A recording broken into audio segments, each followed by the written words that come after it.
5 al 7. Y doy lectura en el nombre del Señor Jesús. Amén. Y ahora te ruego, Señora, no como escribiéndote un nuevo mandamiento, sino el que hemos tenido desde el principio, que nos amemos unos a otros. Y este es el amor, que andemos según sus mandamientos. Este es el mandamiento, que andéis en amor, como vosotros habéis oído desde el principio.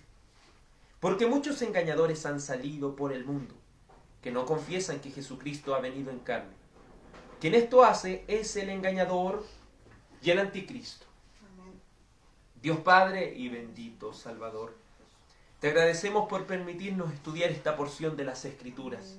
Le suplicamos, oh Dios Padre, que nos hables conforme tu palabra. Te suplicamos, oh Dios Padre, que nos hables conforme a tu Espíritu Santo. Necesitamos que tu palabra sea la que nos edifique, sea la que nos afirme, sea la que nos exhorte, sea también la que nos reprenda. Amén. Con toda paciencia, Señor, y doctrina, permítenos ser edificados por tu palabra. Y como lo hemos dicho muchas veces, Señor, si tú pudiste usar a un burro para que le hable a un hombre y lo reprenda, ¿cuánto más, Señor, puedes usar mis labios para que tu palabra corra y sea glorificada?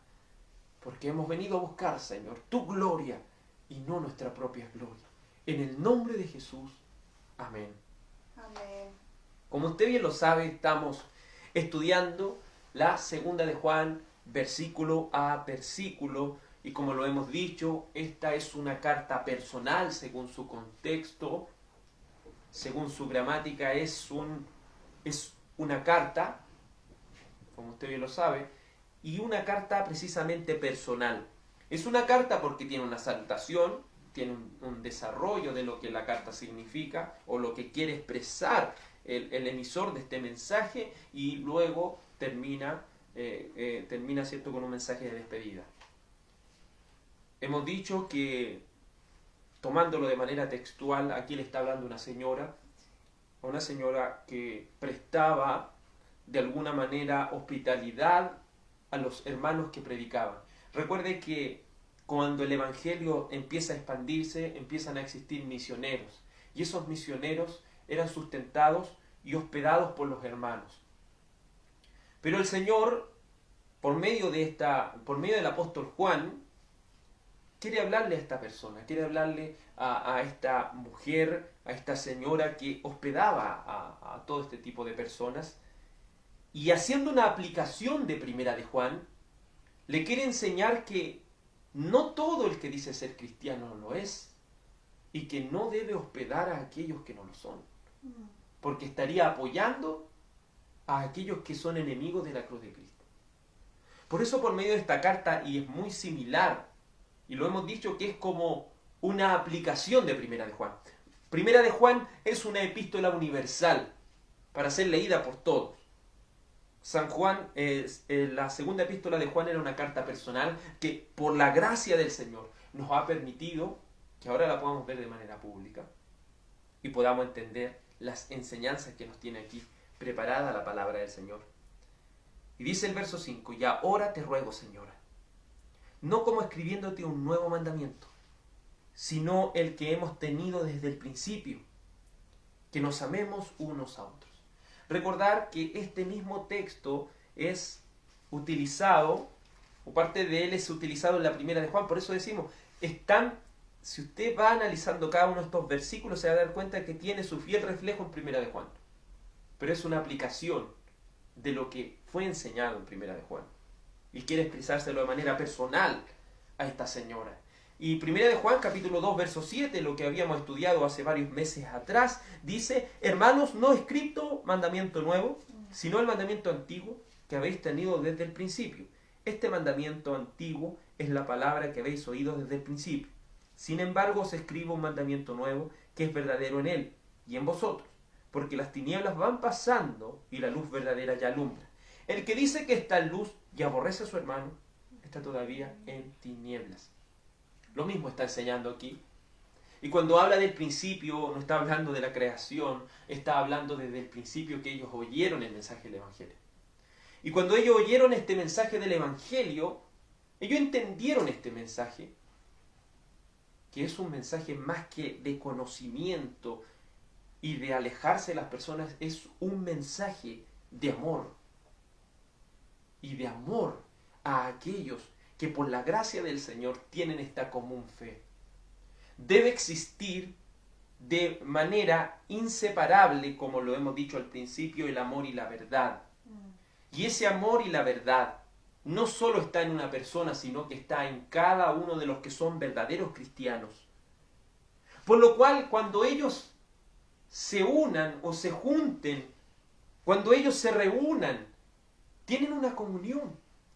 ¿Y esa comunión con quién es? Con el Padre. Y esta comunión es con la palabra de Dios. Esta comunión es por la fe que tenemos. El amor cristiano no se trata de una taza de té, el amor cristiano no se trata de comer o hacer una fiesta con los hermanos o invitar a un hermano a un cumpleaños. No estoy diciendo que esas cosas sean malas, pero no queremos decir que eso es lo que el amor significa. El amor es mucho más grande que eso. Es dar la vida por las personas. Y haciendo un recordatorio de esto, como dice aquí en el verso 5 de la segunda de Juan, y ahora te ruego, Señora. Aquí Juan le habla como un pastor. El pastor, a diferencia del profeta, el profeta decía, así ha dicho el Señor, y tenían que oír. Y si no oían, como lo estamos viendo en Sofonía, viene todo el castigo y se oye, por la misericordia del Señor alcanzan esa gracia. Pero aquí como un pastor, aquí aconseja y dice, te ruego. Así debiera ser la enseñanza de la palabra del Señor, rogarle a los hermanos. Hermanos y hermanas en el Señor, les ruego que amen a sus hermanos. Se lo suplico, ame a sus hermanos y hermanas en la fe. Y como esto no es solo rogar a alguien, es también de manera recíproca, si lo podemos decir de esa manera. Un verdadero cristiano tiene esto, el amar a su hermano. Cada cristiano que ha nacido de nuevo ha recibido del Espíritu Santo, según Gálatas capítulo 5, ha recibido el fruto del Espíritu, el cual todo está compuesto por amor. Y dentro de ese amor no está solo el amar las cosas de Dios y a Dios, sino amar también a nuestros hermanos. Amén.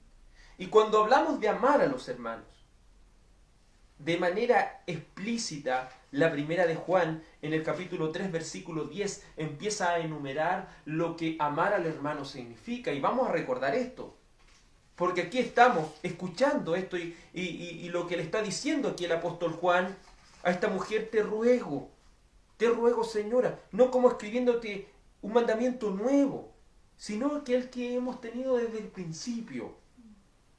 Y este mandamiento es que nos amemos unos a otros. Debemos amarnos unos a otros porque ese es un mandamiento del Señor. Se lo ruego, hermano, amemos de verdad. Como dice la Escritura, no de palabras, sino de hecho. Primera de Juan capítulo 3, versículo 10 empieza a especificar lo que amar al hermano significa. Y empieza de manera muy explícita diciendo, Primera de Juan capítulo 3, verso 10. En esto se manifiestan los hijos de Dios y los hijos del diablo. Todo aquel que no hace justicia y que no ama a su hermano, no es de Dios. Entonces algo claro, si nosotros de manera innata, porque estoy hablando con aquellos que han recibido el Espíritu Santo, por aquellos que han sido transformados por el Espíritu Santo, le estoy hablando a las nuevas criaturas en Cristo Jesús. Si usted es una nueva criatura en Cristo Jesús, usted ha sido renovado por el Espíritu Santo y usted ha sido capacitado para amar a sus hermanos y hermanas en la fe.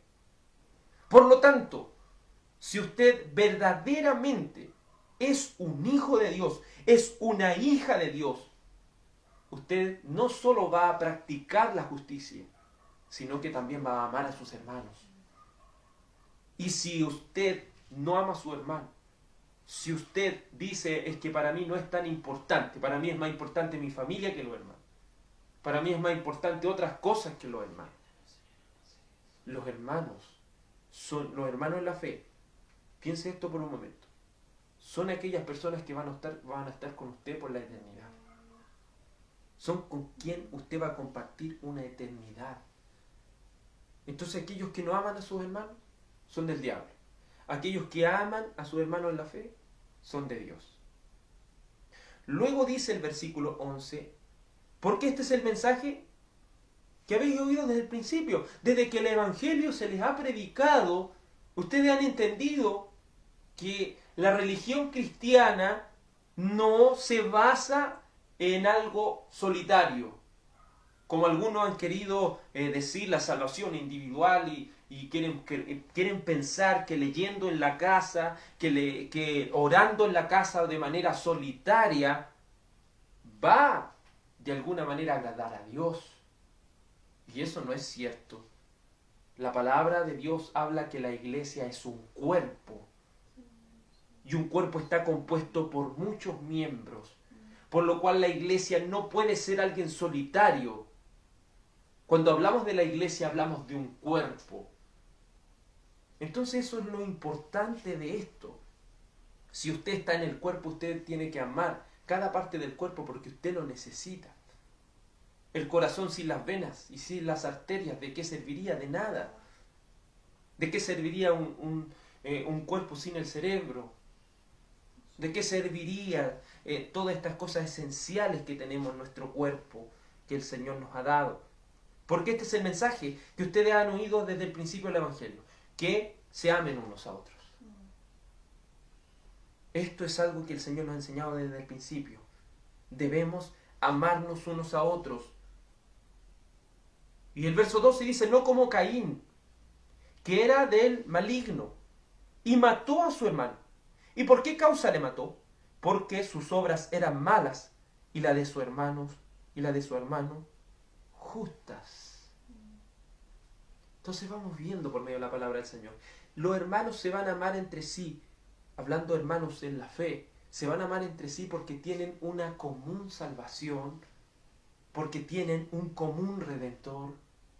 Se aman entre sí porque son participantes de las abundantes riquezas de la gracia de Cristo. Entonces hay mucho que compartimos, pero si no tenemos esa necesidad de amar a nuestros hermanos, es porque no somos cristianos. Seríamos un Caín, que lo único que hace es aborrecer a sus hermanos. Luego la Escritura dice en el verso 13, hermanos míos, no se extrañen si el mundo os aborrece. Y vamos viendo por medio de las Escrituras, dice, verso 14, nosotros sabemos que hemos pasado de muerte a vida en que amamos a los hermanos. El apóstol Juan es claro. Yo estoy seguro, yo sé que soy un verdadero cristiano, yo sé que he nacido de nuevo. ¿Y cómo lo sé? Porque amo a los hermanos. ¿Quién podría amar a alguien que no conoce? ¿Quién podría amar a aquellas personas que nunca en la vida había visto? Amén. ¿Quién va a poder amar de manera desinteresada a alguien que no sea su familia? Solamente alguien que haya nacido de nuevo. Porque podríamos decir que somos hijos de una misma sangre. Y esa sangre es la sangre de Cristo la que nos ha unido a cada uno de nosotros. Nosotros sabemos que hemos pasado de muerte a vida en que amamos a los hermanos. El que no ama a su hermano permanece en muerte.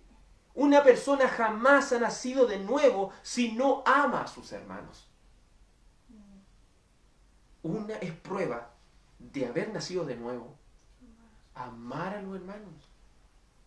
Piense eso por un momento. Hay tantas personas predicando religiosidad, cuántas personas predicando normas que creen que con sus normas fariseicas de alguna manera van a alcanzar la salvación porque creen que esto es por obras. Pero no entienden que este evangelio se vive por amor. Amén. Si cumplimos la ley, lo hacemos por amor a Cristo. No para conseguir algo, no para conseguir una salvación. Si amamos a los hermanos no es para conseguir una salvación o para obtener algún beneficio de parte de Dios. Si amamos a los hermanos es porque hemos nacido de nuevo y es porque el Señor ha puesto en nuestros corazones a amarlos. Amén. Todo aquel que aborrece a su hermano es un homicida. Y uno de los 10 mandamientos dice, no matarás. Y aborrecer a los hermanos es matarlos, por lo cual eso sería pecado de homicidio según la Biblia. Y sabéis que ningún homicida tiene vida permanente en él, dice el verso 15 del capítulo 3 de Primera de Juan. Entonces no podemos decir que hemos nacido de nuevo si nos pasamos mordiendo los unos a los otros.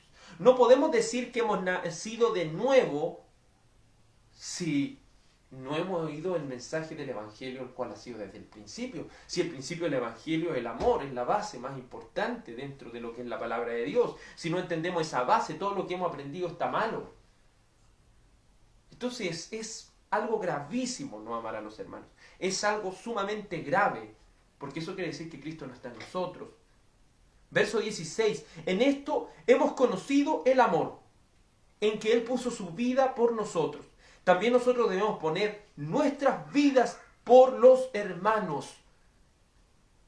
Por lo tanto, el amor cristiano, el amor que Dios ha plasmado desde que lo hizo nacer de nuevo, desde que la hizo nacer de nuevo, el amor que ha plasmado es un amor sacrificial, es más que un amor sentimental.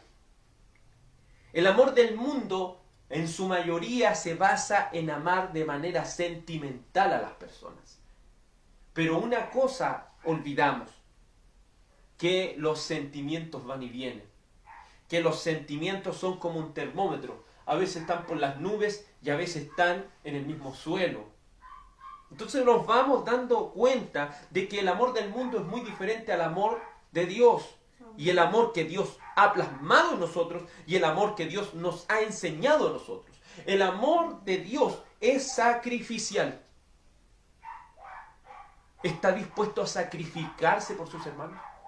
Y cuando le estoy diciendo sacrificarse, no le estoy diciendo que usted se ponga para que lo maten, para que sus hermanos no los maten. No, o que usted va a hacer un tipo de expiación. No estoy hablando de ninguna de esas cosas que serían ilógicas.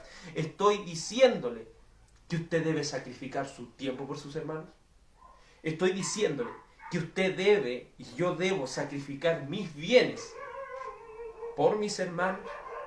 Debo sacrificar muchas cosas, aún mi propio ego, como oraba nuestro hermano Cristóbal. Debo sacrificar el ego, debo sacrificar todas aquellas cosas que nos impidan amar a nuestros hermanos. Sacrifiquemos el orgullo. Sacrifiquemos que siempre se viene a la mente, es que yo nunca he sido así, yo nunca he sido alguien preocupado por los demás. Pero si Dios le ha transformado, si Dios le ha hecho nacer de nuevo por el Espíritu Santo, usted sí tiene eso, sí tiene esa capacidad, solo que no está trabajando en esa capacidad. ¿Estamos amando de manera sacrificial a nuestros hermanos?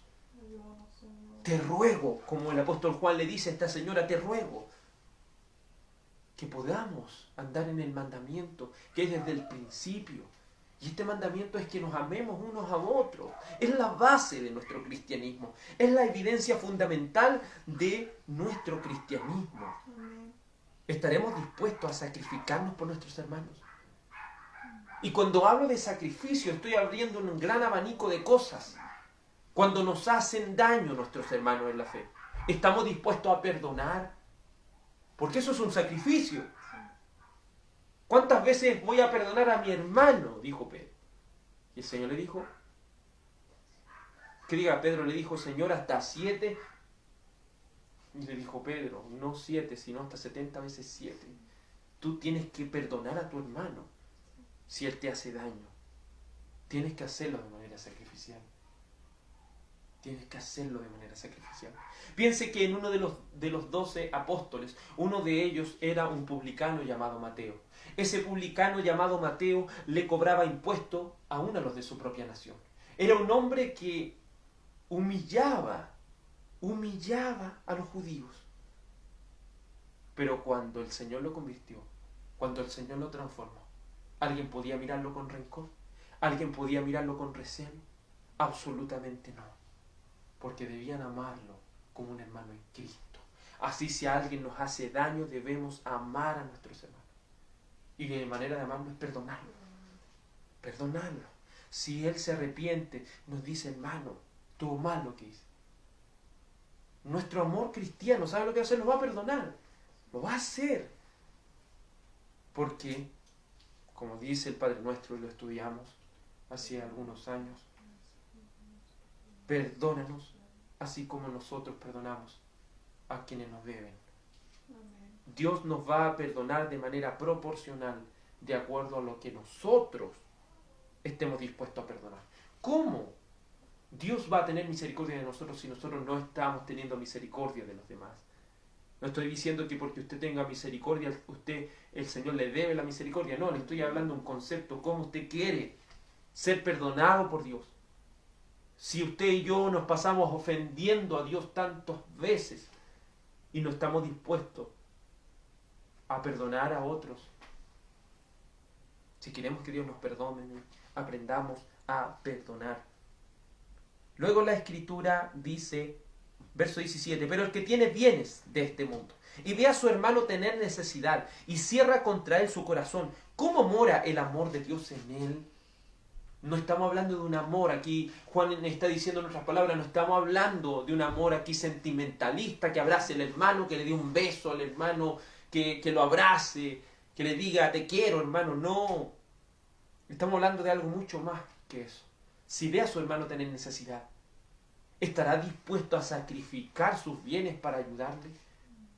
Si está un hermano o una hermana en enfermedad, ¿está dispuesto a sacrificar sus bienes por ellos? Si tiene tiempo en la semana, ¿estará dispuesto a sacrificar su tiempo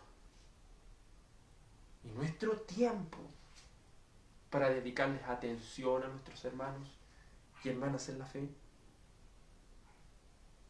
La Escritura nos sigue diciendo así, verso 18, hijitos míos, no amemos de palabra ni de lengua, sino de hecho y verdad. Al decir te amo, ¿cuántas personas le dicen te amo a otra y ahora ni siquiera se miran a la cara? Decir es muy fácil, hacer es lo complejo.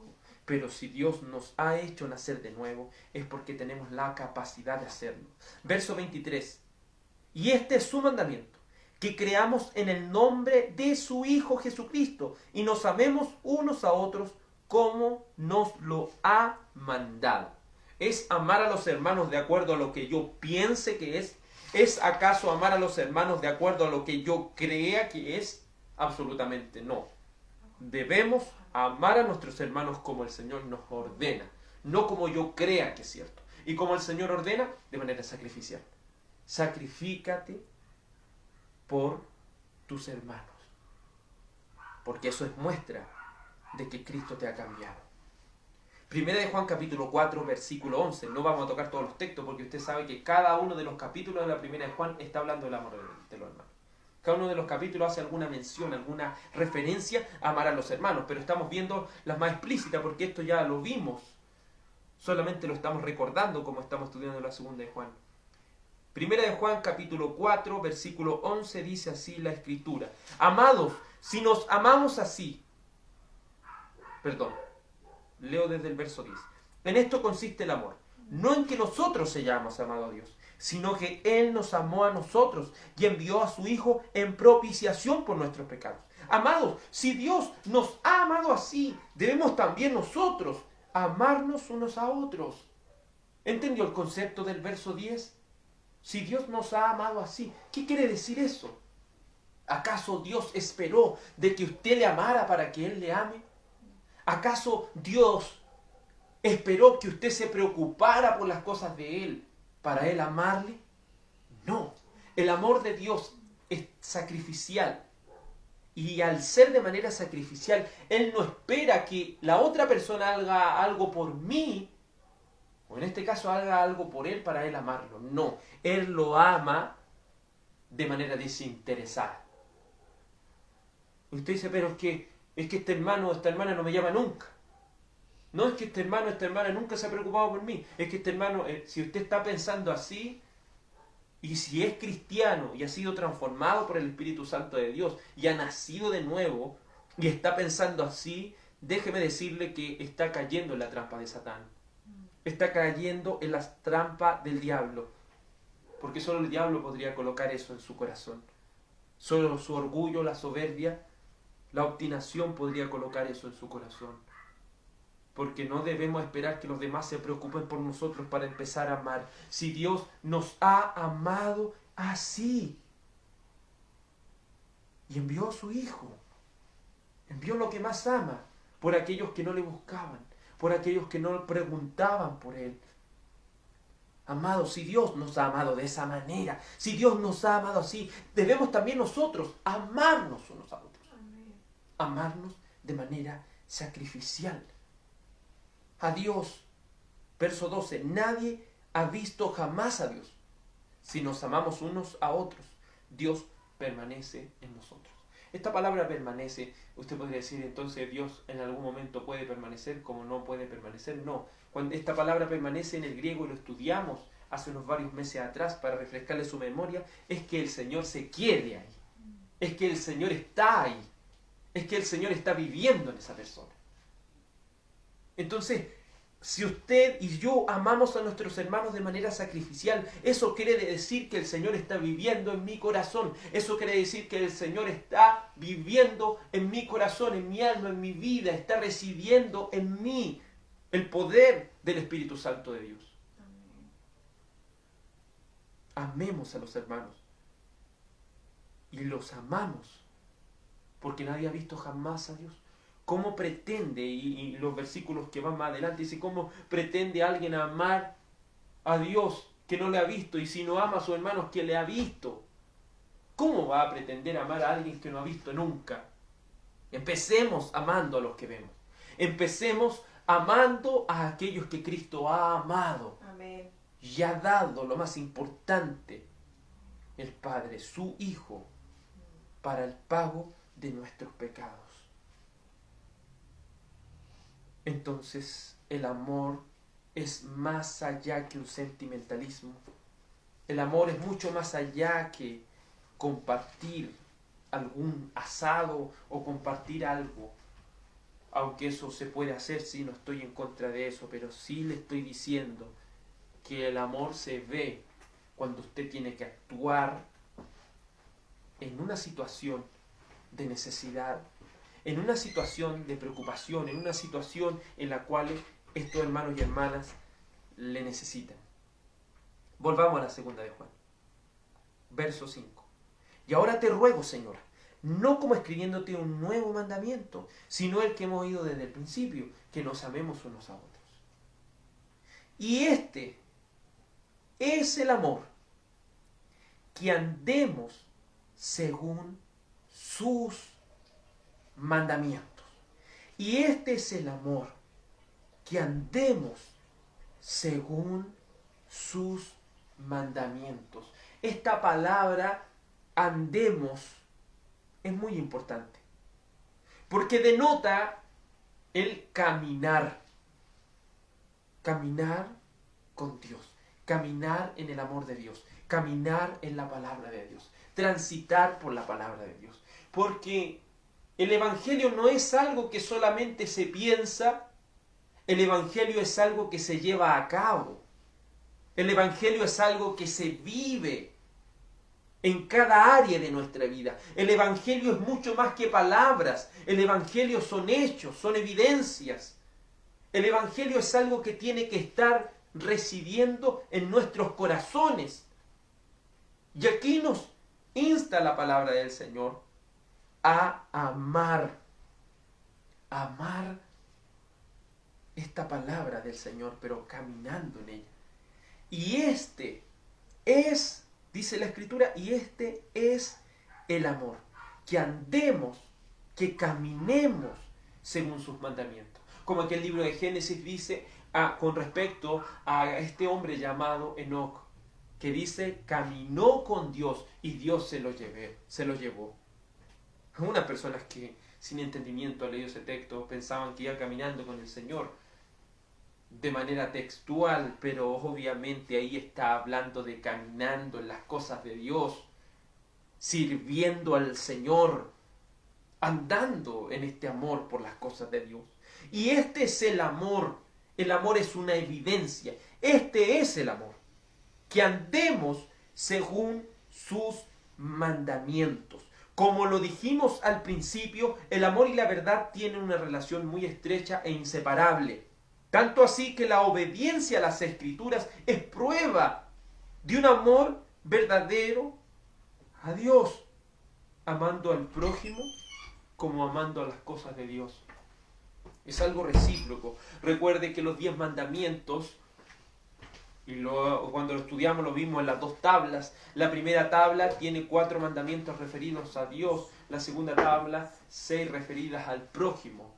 No podemos creer que nuestra adoración solamente se trata de amar las cosas de Dios, amar solamente las cosas que tienen que ver con el Señor.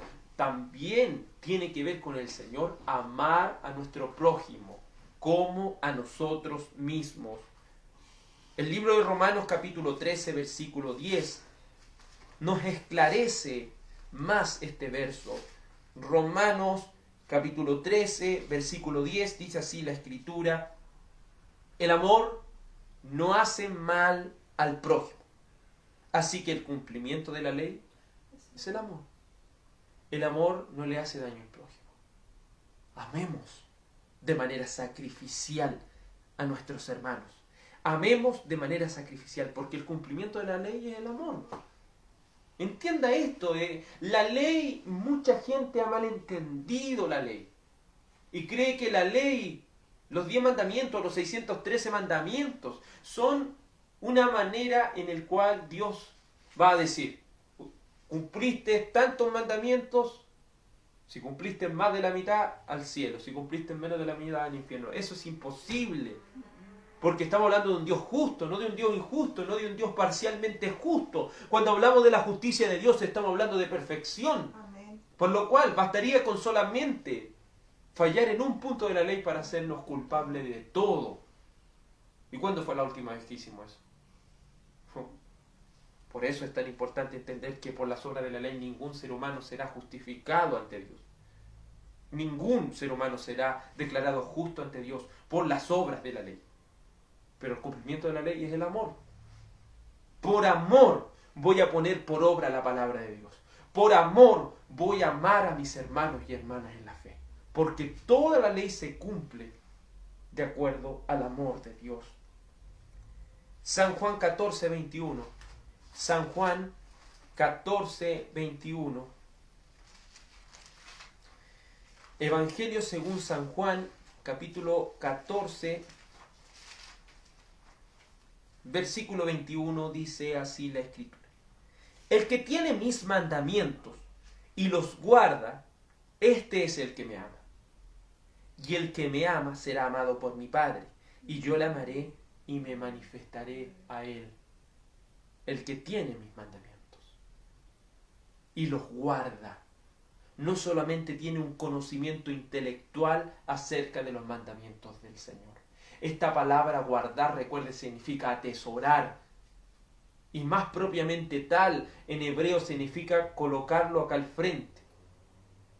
Entonces, cuando usted guarda la ley de Dios es porque usted siempre tiene presente la palabra del Señor. Usted siempre tiene presente esta palabra del Señor. En cada decisión que toma, no solamente cree en las cosas de Dios cuando está escuchando un sermón en una congregación o por internet, como en este último tiempo lo estamos haciendo. No, un cristiano vive lo que aprende, vive lo que predica.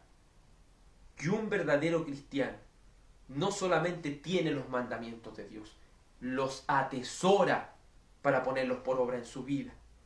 Y el que hace esto es alguien que ama a Dios. ¿Cuánta gente hoy en día dice que yo amo a Dios? Yo amo tanto a Dios, amo tanto a Jesucristo. Y guarda sus mandamientos. ¿Son para usted los mandamientos de Dios algo importantísimo? ¿Son un tesoro para usted los mandamientos de Dios? podría decir como aquel salmo que los mandamientos del Señor son una delicia para usted. Podría decir que los mandamientos de Dios son su meditación de día y de noche. ¿Podría decir usted que los mandamientos de Dios son algo hermoso para su vida? Y no solo decirlo, sino lo ha demostrado por medio de su manera de vivir. Ha demostrado cuánto amor le tiene a Dios. Porque el amor no se demuestra con palabras, el amor se demuestra con hechos. Si usted dice amar a Dios, muéstrelo por medio de sus obras. Y usted puede decir, pero oiga, pero si por la obra de la ley ningún ser humano será justificado. Yo no estoy diciendo que usted va a ser justificado por la obra. Las obras muestran de que Dios está en usted. Las obras muestran de que su fe es genuina. Las obras muestran de que su amor por Dios es verdadero. Y eso es porque solo la obra de gracia, es solo la obra del Espíritu Santo obrando en el corazón de una persona. Pero una persona jamás podrá amar la ley de Dios, jamás podrá amar a sus hermanos, jamás podrá de alguna manera guardar sus mandamientos sin el Espíritu Santo. Porque nadie puede ni siquiera contemplar de alguna manera el reino de Dios si no nace de nuevo. Entonces, ¿qué nos manda la palabra? Anden, caminen, transiten por mis mandamientos, vivan mis mandamientos, vivan mis mandamientos. Este es el amor, que andemos según sus mandamientos, que vivamos en nuestras vidas lo que Dios nos ha enseñado por medio de su palabra. Porque este es el mandamiento, esto es lo que Dios nos ha ordenado, que andemos en amor. Andar en los mandamientos es sinónimo de andar en amor. Y eso es lo que gente no entiende. Muchas veces usted está hablando de la palabra del Señor. Oh, no tiene amor, hermano, no tiene amor. Estoy mostrando el más grande amor a una persona. Si me considero a mí mismo y utilizo un texto de la palabra del Señor, lo utilizo para abrirle los ojos a alguien de que está en pecado, es el acto de amor más grande que usted le puede decir a una persona. Esconder la palabra de Dios y no decírselo a una persona es lo peor que uno puede hacer. Debemos mostrar la verdad. Debemos mostrar esta verdad. Piense esto por un momento. Si no somos capaces de decirle a nuestra familia, a nuestros amigos, a nuestros compañeros de trabajo que están desagradando a Dios por medio de su manera de vivir, si no nos atrevemos a decir estas cosas, no atrevemos a decir que van a terminar en el infierno. Van a terminar en el infierno si no creen en este evangelio.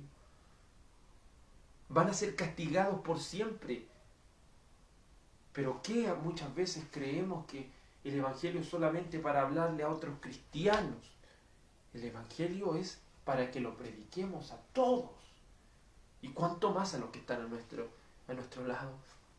Me gustaba lo que decía Spurgeon, un predicador de la antigüedad.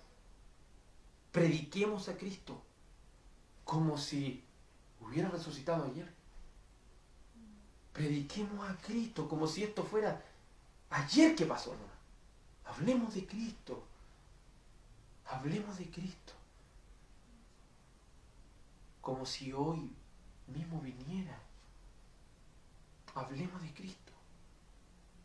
Si hay algo que, y obviamente no tiene relación, pero algo que entender, el hombre rico cuando, según esta parábola, fue al infierno, fue echado al infierno, este rico dijo que Lázaro fuera enviado a avisarle a su hermano. Eso quiere decir que este hombre quería que le avisaran a sus hermanos que no fueran a parar a ese lugar de tormento.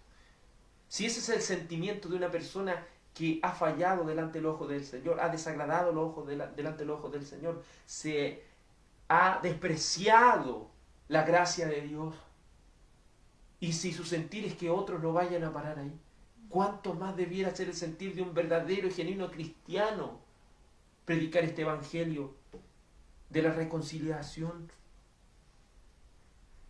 Entonces es tan importante que vivamos esta palabra del Señor.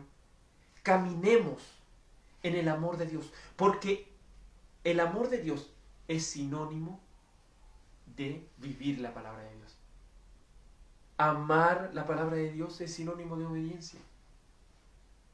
Porque cuando usted y yo amamos los mandamientos de Dios, eso es sin lugar a dudas un sinónimo de que vamos a obedecer a la verdad reflejada en las Escrituras. Los mandamientos de Dios no van a ser algo ilógico para nuestras vidas. Primera de Juan capítulo 2, versículo 5, dice así la palabra del Señor: pero el que guarda su palabra, en este verdaderamente el amor de Dios se ha perfeccionado. Por esto sabemos que estamos en Él. Se fija, alguien que anda en el amor de Dios es alguien que es obediente a las cosas de Dios. Y cuando hablo de obediencia no estoy diciendo que usted es perfecto. Estoy hablando de que usted, por amor de Cristo, no por obtener una salvación, sino por amor a aquel que le ha salvado, usted le va a obedecer. El amor es sinónimo de obediencia a la ley de Dios. Esta primera de Juan capítulo 5, versículo 3 nos dice en la Escritura: pues el amor a Dios, pues este es el amor a Dios, que guardemos sus mandamientos, que los atesoremos. Y sus mandamientos no son gravosos. Un verdadero cristiano no encuentra una locura en lo que estamos hablando ahora. Porque el Evangelio de la cruz es locura, ¿pero para quién? Para los que se pierden. Pero para los que son salvos por la gracia, esto es poder de Dios. Y poder significa capacidad. Es Dios quien nos capacita para todas estas cosas. Los elegidos de Dios han sido capacitados por Él para obedecer lo que Él nos ordena. Es por eso que es imposible que alguien ame verdaderamente las cosas de Dios si no ha nacido de nuevo. Es necesario que alguien nazca de nuevo para amar las cosas de Dios. Es necesario que alguien nazca de nuevo, nazca del Espíritu. Es necesario que el Espíritu Santo haga una obra sobrenatural en su vida y lo transforme y lo cambie. Porque en la primera de Pedro capítulo 1 versículo 2 dice: elegidos según la presciencia de Dios Padre, en santificación del Espíritu, para obedecer y ser rociados con la sangre de Jesucristo. Gracia y paz sean multiplicadas. Los que son elegidos según la presciencia de Dios Padre han sido elegidos y capacitados con santificación. Dios los ha santificado por medio del Espíritu Santo. Algo que es santificado, en primer lugar, ¿cierto? Para que una cosa sea santificada, en el principio no lo era. Y Dios santifica esta cosa. Coloquemos un ejemplo. Un vaso del antiguo templo. Cuando recién hacían el vaso, era un vaso. Pero cuando fue apartado para el servicio de Dios, ese vaso fue santificado, porque ahora se da un uso honroso a ese vaso. Es apartarlo para un buen propósito. Pero aquí el Señor, cuando ha elegido a alguien, lo ha sacado del mundo y lo ha apartado para su gloria. Y una vez que el Señor ha hecho este proceso de santificación por el Espíritu Santo, ha santificado a alguien, esta persona obedece. Naturalmente obedece a las cosas de Dios. No le tiene que usted estar diciéndole todos los días: tiene que hacer esto, no. Obviamente siempre en las predicaciones, porque nuestro corazón también es duro, hay una lucha dentro de nuestros miembros. Según, ¿cierto?, la palabra del Señor, hay una lucha dentro de nosotros. Por eso necesitamos la palabra del Señor, pero cuando el Espíritu Santo está en una persona, cuando esa persona ha nacido de nuevo, tiene la capacidad de obedecer por amor de aquel que le ha transformado para su gloria. Y este es el amor, verso 6 del capítulo 1 de Segunda de Juan. Y este es el amor, que andemos, que caminemos según sus mandamientos. Este es el mandamiento, que andéis, que caminen en amor, como vosotros habéis oído desde el principio. Porque muchos engañadores han salido por el mundo y no confiesan que Jesucristo ha venido en carne. Quien esto hace es el engañador y el anticristo. Entonces vamos viendo por medio de la palabra que el amor y la verdad son dos cosas inseparables. Amén. Y cuando una persona tiene amor y la verdad de Cristo de manera inseparable y unida en su corazón,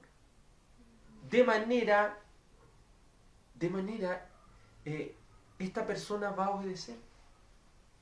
Esta persona va a obedecer de manera natural, porque el amor y la verdad están en él, están en ella. Y si el amor de Cristo y su verdad están en el corazón de alguien, ese alguien va a obedecer. Entonces la obra de Dios en el corazón del hombre es dotarlo de amor y verdad. Y cuando ese amor y verdad están en el corazón del hombre, ese hombre y esa mujer obedecen, pero lo hacen por amor a Cristo. ¿Van a obedecer de manera perfecta? No. No lo vamos a hacer porque todavía estamos en esta corrupción. Pero vamos a hacer todo lo que esté, ¿cierto?, a nuestro alcance para mostrar nuestro amor por Cristo. Quizás nos vamos a caer muchas veces. Quizás muchas veces vamos a mostrar nuestra debilidad, pero la debilidad, cuando sea expuesta delante de nosotros, nos va a llevar a aferrarnos más y más a Cristo. Más y más a Cristo. Porque según Romanos capítulo 7, cuando el apóstol Pablo se ve en esa gran debilidad, él puede terminar y concluir y decir: gracias doy a Dios por Jesucristo. Amén. Gracias doy a Dios por Jesucristo. Si no fuera por Él, esto sería imposible. Sí, Señor. Entonces, un cristiano que llega a entender que el amor y la verdad son dos cosas inseparables, y eso intrínsecamente lo conlleva a obedecer la palabra de Dios, eso lo llevará también a entender de que hay muchos engañadores. Por eso el siguiente paso en el verso 7 dice: porque muchos engañadores han salido por el mundo. Está hablando de obediencia, está hablando de amor, está hablando de la verdad de la palabra de Dios, está hablando de caminar en las cosas de Dios, está hablando de guardar la palabra de Dios, de atesorarla para el corazón. Y el verso 7 de manera drástica dice: porque muchos engañadores han salido por el mundo. Es decir, Juan, como en la primera de Juan, le está enseñando a esta señora las verdaderas características de un verdadero cristiano. Que ese es el motivo principal, las verdaderas características, para que nos examinemos a nosotros mismos y examinemos a todos aquellos que se dicen ser algo, que se dicen en este caso ser hermanos. Una vez que usted entiende el verdadero evangelio, una vez que usted entiende que las personas nacidas de nuevo tienen de manera intrínseca esto en su vida y lo practican y lo viven, usted va a comprender que entonces muchos engañadores han salido por el mundo.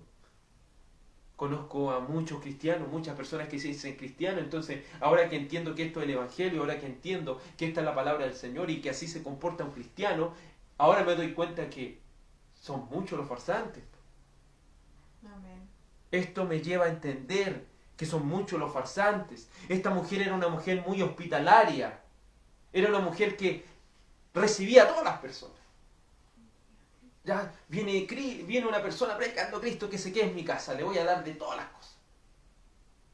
Pero aquí Juan le está enseñando que hay que tener esto. Entonces esta persona que recibí no era de Cristo. Tengamos cuidado. Muchos, algunas personas dicen, no, muchos engañadores han salido por el mundo. Esta señora, cumpliendo con el mandato de Dios, de servir a los cristianos de manera hospitalaria, estaba obviando algo muy importante, que no todo el que se dice cristiano lo es, no todo el que se dice predicador lo es, no todo el que se dice ser evangélico, no todo el que se dice ser cristiano lo es. Entonces, ¿son pocos los farsantes? No, son muchos. Muchas personas se van a autodenominar cristianos, pero tanto en la primera de Juan como en la segunda de Juan, nos está dando las características para que podamos primeramente identificar si somos verdaderos cristianos o no, si estamos en Cristo o no estamos en Cristo, y luego que tengamos la respuesta de eso, vamos a empezar a observar muchas personas que engañan, mucha gente hipócrita, mucha gente que se hace pasar por cristianos, han salido por el mundo. El Señor lo explicó en la parábola de la buena semilla. El Señor plantó la buena semilla, pero luego vino el enemigo y plantó la cizaña. Y la cizaña y el trigo empezaron a salir juntos. De tal así que usted no podía distinguir, cuando comienza su crecimiento no podía distinguir quién era quién. Pero ¿cuándo se pudo distinguir? Cuando empezó a dar fruto. La cizaña es maleza, por lo tanto no va a dar fruto, pero el trigo sí. Y es, en otras palabras, lo que está diciendo Juan aquí. Un verdadero cristiano tiene fruto. Un verdadero cristiano vive su cristianismo. Un verdadero cristiano se comporta como cristiano, vive como alguien que ha sido transformado por Cristo. Entonces se va dando cuenta que son muchos los farsantes. Y el Señor lo ha dicho en Mateo 24:11. Van a engañar a muchos. No solo han salido muchas personas farsantes, sino que muchos iban a ser engañados por estos farsantes. Podemos ver estadios llenos siguiendo a personas que no son verdaderos cristianos. Y que es solo verlo, hermano, es solo verlo, es solo escuchar su predicación, es solo contemplar de alguna manera su vida, su comportamiento, y eso lo hace entender de que no son verdaderos cristianos. Hace muchos años atrás, uno de los que se dicen grandes predicadores y televangelistas, una persona que en todo el mundo predicaba, fue encontrado con una prostituta. Y ese hombre de alguna manera tuvo que reconocer delante de todos lo malo que había hecho.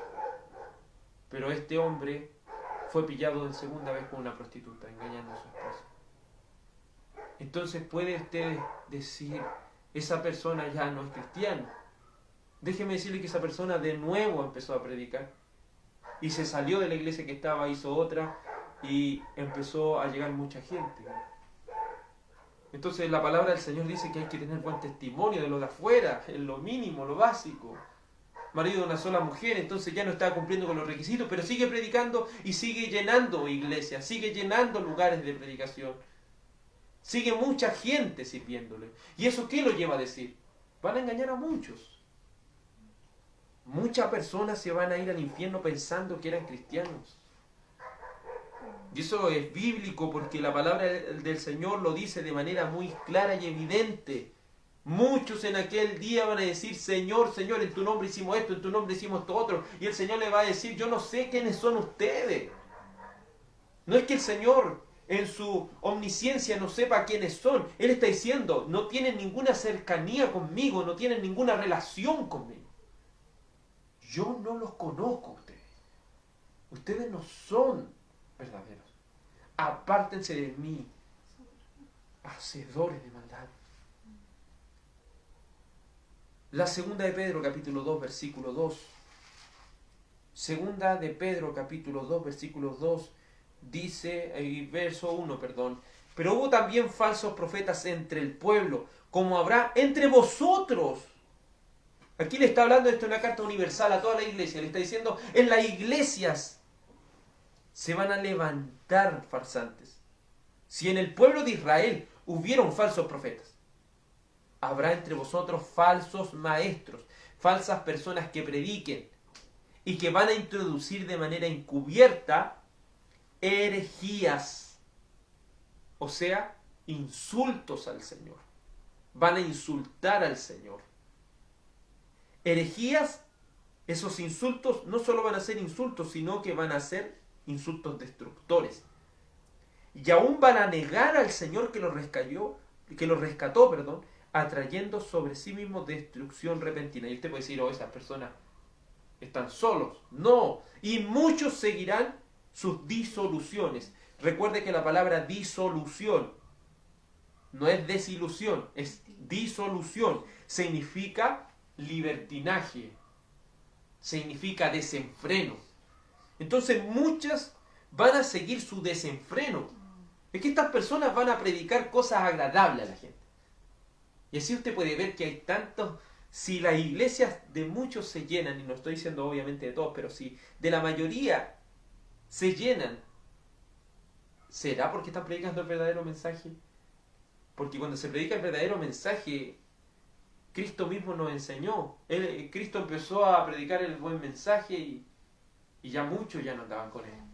Ya muchos empezaron a alejarse, ya muchos empezaron a apartarse, porque cuando se empieza a predicar la palabra como es, la gente se va. Pero lo contrario ocurre con los farsantes. Dicen, muchos van a seguir su libertinaje. Va a promover el libertinaje dentro de la congregación y mucha gente lo va a seguir. Y muchos seguirán sus disoluciones, por causa de los cuales el camino de la verdad será blasfemado. O sea, van a insultar el camino del Señor por este tipo de farsantes. Y eso basta con solamente prender la televisión.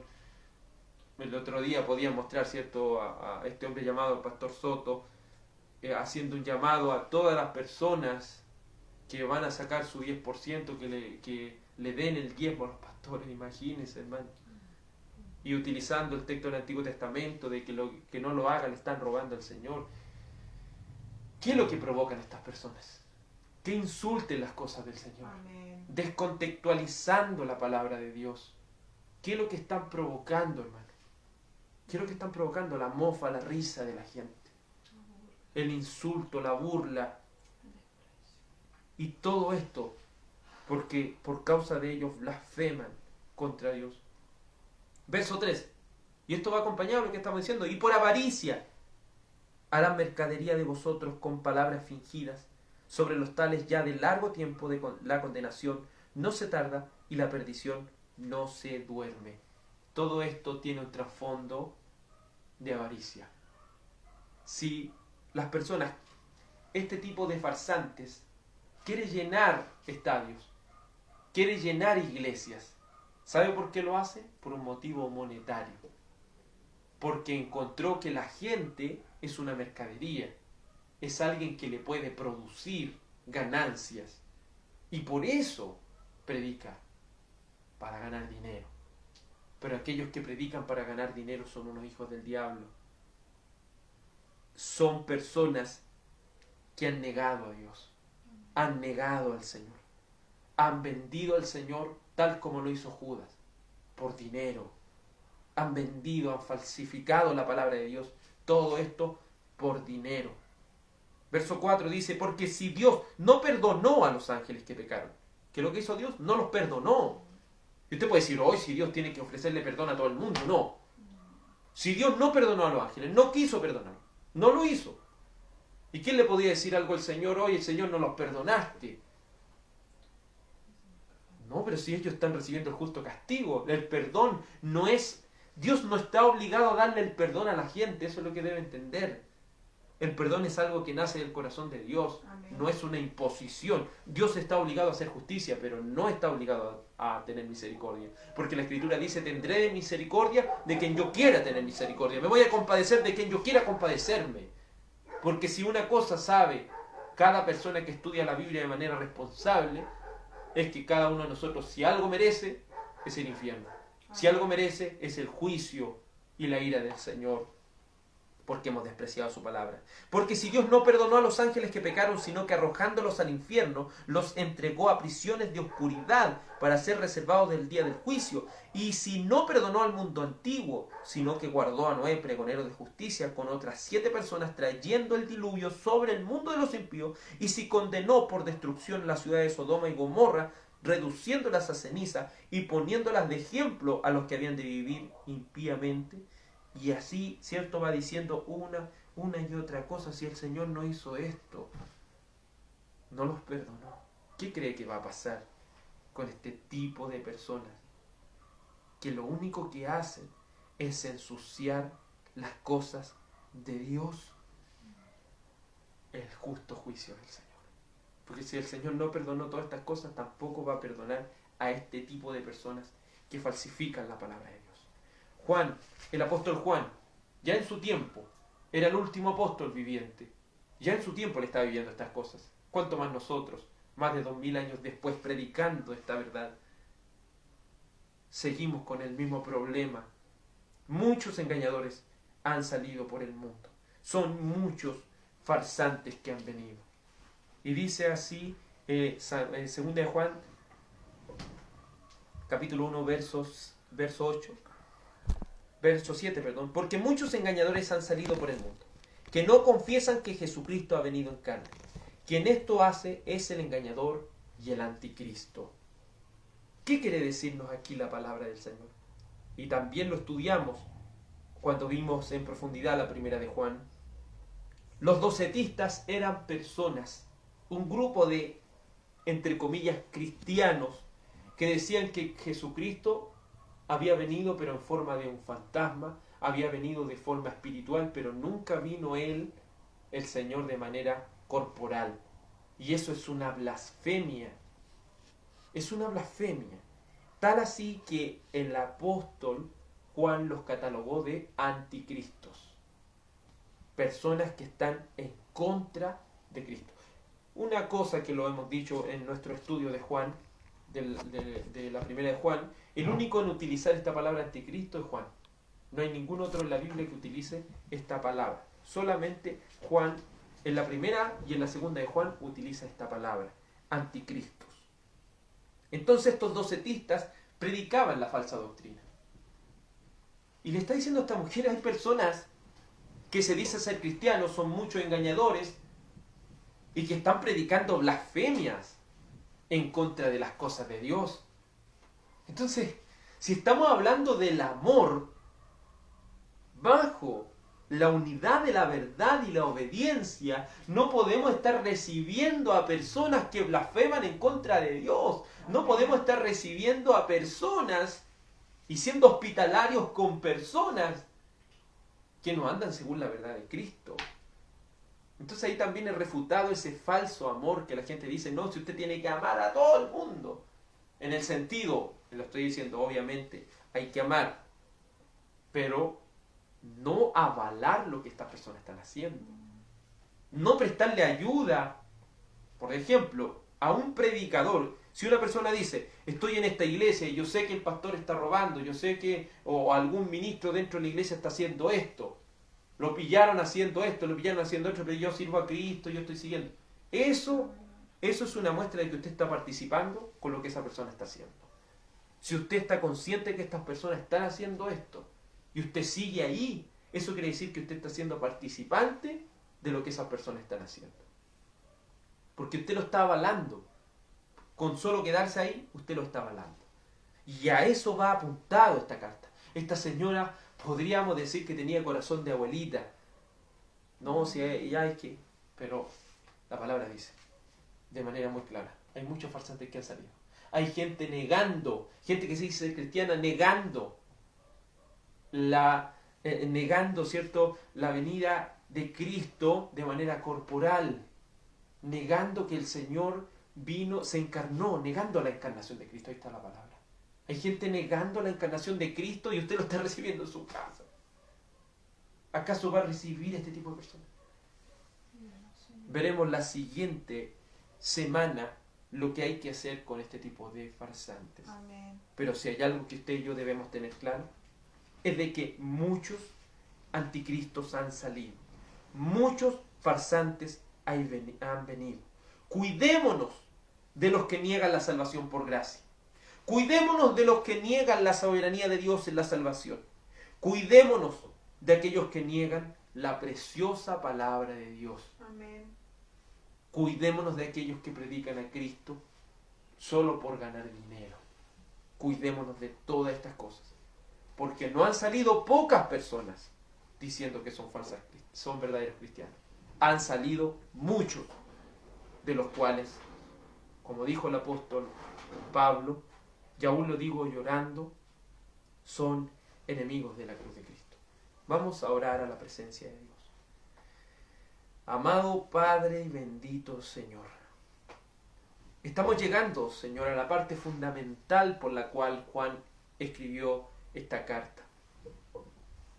Muchas veces el amor con el falso amor son confundidos.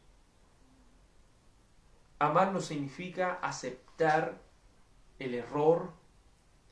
Cuando se ama no significa estar a pesar de los errores gravísimos en contra de la doctrina. Amar significa andar en obediencia. Amar significa verdaderamente mostrar que el Señor nos ha transformado, por lo cual de manera sacrificial vamos a mostrar este amor hacia nuestros hermanos. Por amor de tu precioso y bendito nombre. No queremos, oh Dios Padre, ser oidores olvidadizos. No queremos, oh Dios Padre, ser tan solamente oidores de la palabra de Dios. Queremos ser hacedores de las Escrituras. Queremos caminar en la palabra de Dios. Queremos caminar en amor, andar en amor, transitar en esta palabra de Dios. Vivir nuestras vidas conforme a su palabra, que nuestras vidas sean un reflejo claro y una evidencia clara de nuestro cristianismo, y que tengamos el discernimiento tan claro para distinguir entre los farsantes y los verdaderos cristianos. Te suplico y te ruego, Señor, que nos des ese discernimiento cada día por medio de las Escrituras. Permítanos examinarnos nosotros mismos si estamos en la fe.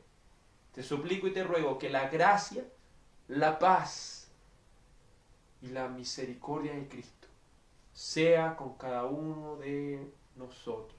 En el nombre de tu Hijo amado Jesucristo. Amén y amén.